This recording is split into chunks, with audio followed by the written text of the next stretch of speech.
perfumes, kind of the bigger bottles I took with me to Paris. Let's put this down for a second. There you go. I have the newly released Paris Riviera. Can I put something underneath this? That's better than nothing. Okay, let me sit down and let's talk about these for a second, shall we? Okay, it's either going to focus on Deauville or the camera will focus on Riviera. So let's focus Riviera because that's the newest one. And let's just push Deauville in the back a little. Now they're all focused. Trickery. Okay, so as you can see, only after a couple of days, I'm already... Oh God. Aesthetics. I hate all these electrical devices. And that thing over there in the background, gross. Okay, anyway, sorry for being a perfectionist. My eye always wants its part too. Used it up a lot. I just sprayed, as I arrived to the hotel, I immediately sprayed some on because, well, it's just so refreshing. I'm really, really, really loving it. You know what? I'm going to do, it's so funny. This was made in France and now we're flying it back to France. So I think it's just, I'm going to do it justice by reviewing it in France. That's kind of cool. In Paris, no other city than Paris. So this will be an interesting review. I've been using it a lot, day and night, rain or sun. Today it's raining and sunny, so I've been testing it out in that temperature as well. Also traveling, altitude also makes a difference. Anyway, there's a lot of interesting things to say about this one. Amongst other things, I have also figured out finally what it reminds me of, which perfume this one, or actually what I can reveal already now, which several perfumes this one reminds me of. Then I took number 22 with me as well because it's a cool, warm abstraction of an incensey floral. You just gotta love number 22. I'm just loving it more and more. Right now I'm really feeling the vibe of the 22 eau de toilette, but I also love the pure perfume. And as I mentioned in my other video a couple of days ago, quite frankly, even though the eau de parfum is, you know, it uses a vanilla in the dry down. If you're into that, if you're into a 22 that's more warm, then you go for the eau de parfum. I mean, at the end of the day, you know, I think still it's criminal that they took off the market the eau de toilette. They should have kept it and added also the eau de parfum because there are two different interpretations of number 22, and it's a shame, really, to delete one in favor of the other, because you're going to have people who like more one than the other. You're going to have people who are more into the warm facets of number 22, and you're going to have people who are more into the abstract, cooler facets of number 22. Anyway, enough about 22. Then we have the newly released 50 milliliter spray bottle of the REISSUE range. Only 3 were released in 50 ml for now. Paris Riviera is still only available in 125 ml.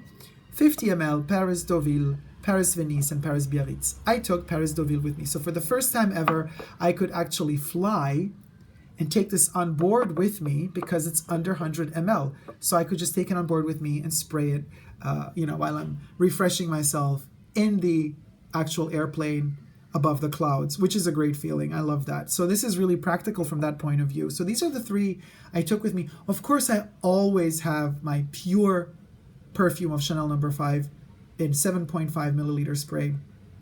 And since I also have COCO Mademoiselle Pure Perfume 7.5 ml spray, I take those with me as well. However, they always travel. I'm going to take them out of there. Let me show you quickly. They're, look at this, is big and chunky.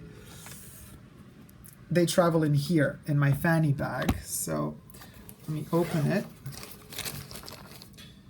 It's all really messy. Okay, so I also always have this with me. We're gonna get to that. Always my samples. Okay, let's,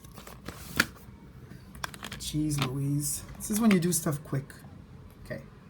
When you don't have a tripod or nothing set. So this one travels with me.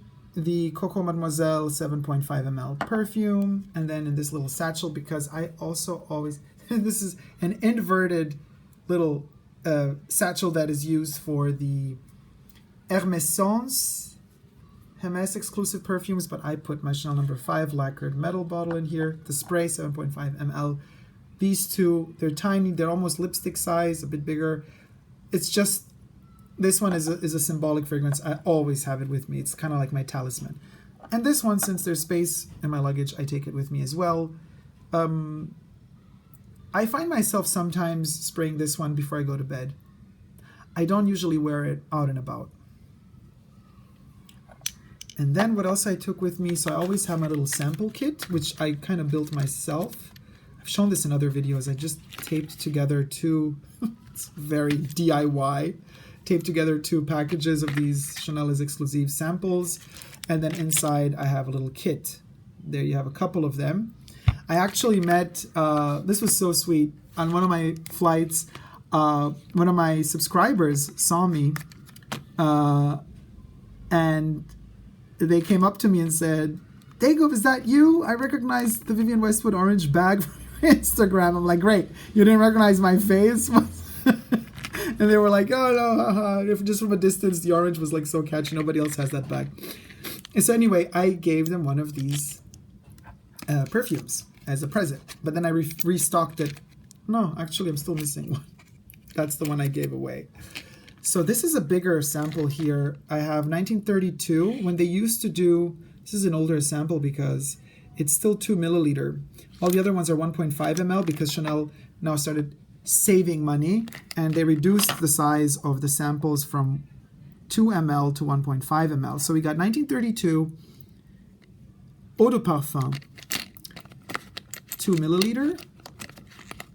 Then I have La Pausa, 1.5 ml. I think I have 2. Yeah, La Pausa again, because I love La Pausa. And I got, oh, Gardenia is empty. I have to refill Gardenia. There's maybe like 1 little spray left. Ah, here's a full Gardenia. Okay, Eau de Parfum, of course. Number 22. This is the Eau de Parfum. In case you're wondering what it is. It's the Eau de Parfum. I don't really use it, but it's good to have as reference if I want to sniff it sometimes. If I want the warm version of number 22, which rarely is the case, but whatever. And number 18. Those are the ones I took with me. The Eau de Parfum as well, because now the only samples we give out are the Eau de Parfums, obviously. So these are with me as well, just in case when I'm on the road, because I don't usually take these when I'm out and about the city. They're quite heavy. But if I do take, I'm probably going to be 22. I don't know. We'll see. But I definitely have to test out more Paris Riviera in Paris. In fact, Paris Riviera. So Paris Riviera. We got to test out Paris Riviera more while in Paris so I can do a proper review. So I hope you've enjoyed the room tour and a little bit of Chanel obsession, especially when in Paris, the obsession grows even stronger.